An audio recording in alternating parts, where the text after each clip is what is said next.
so bummed, but I am re-recording it so I can share the information with you guys of what my experience was like for those early weeks. Hello everybody, my name is Jeanette Gennaro. I'm a personal trainer and the creator of The Naked Formula, a wellness education program that helps you strip your lifestyle so you can live well and simplify every area of your life. I am a mother of 2, soon to be 3, and in this video I will be discussing the 4th week of my pregnancy.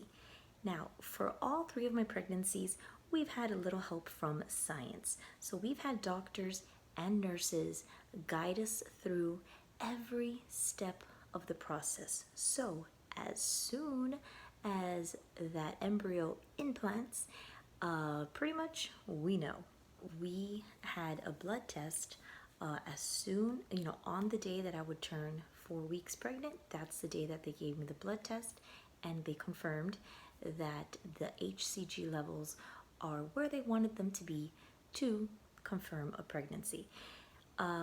What's interesting is that they give you these results over the phone, and they don't say, congratulations, you're pregnant. They just tell you a number, and you know, okay, if it's above this number, then you know that you are pregnant.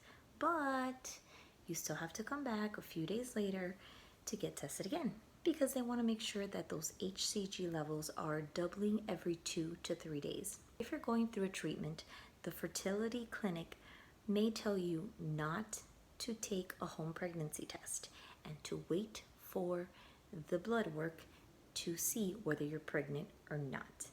But I don't do that. I go ahead and I test on my own.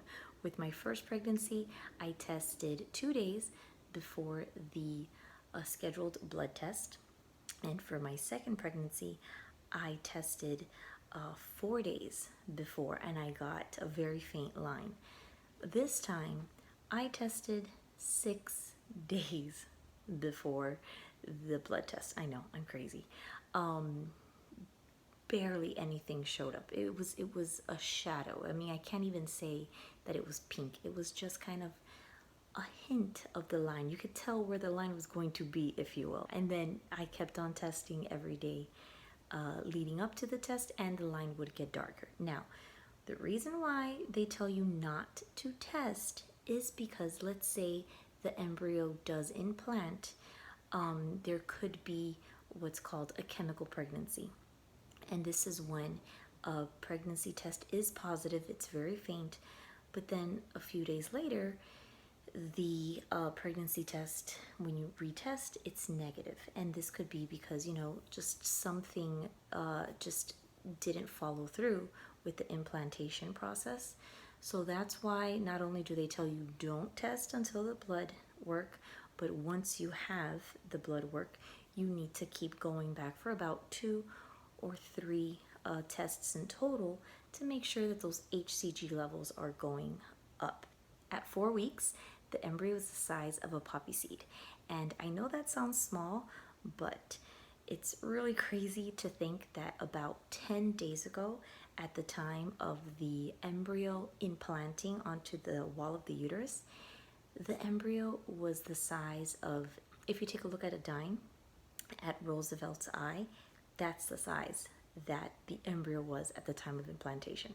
So in that short amount of time, it grew to the size of a poppy seed, which is still small, but again, when you look at just the percentage of growth and the rate of growth, it's remarkable. So you may not look like anything is happening inside of your body, but if you're already feeling tired, that's why. It takes a lot of energy to help that embryo grow at that rate. So if you're watching this and you just got those 2 pink lines, congratulations. I know how remarkably unbelievable and exciting that can be. So I am so happy for you, and I am so excited to be able to share this journey with you and document every week of this pregnancy. I would love for you guys to share your thoughts in the comments below, and let's just create a community where we can answer each other's questions and be there to support each other along the way.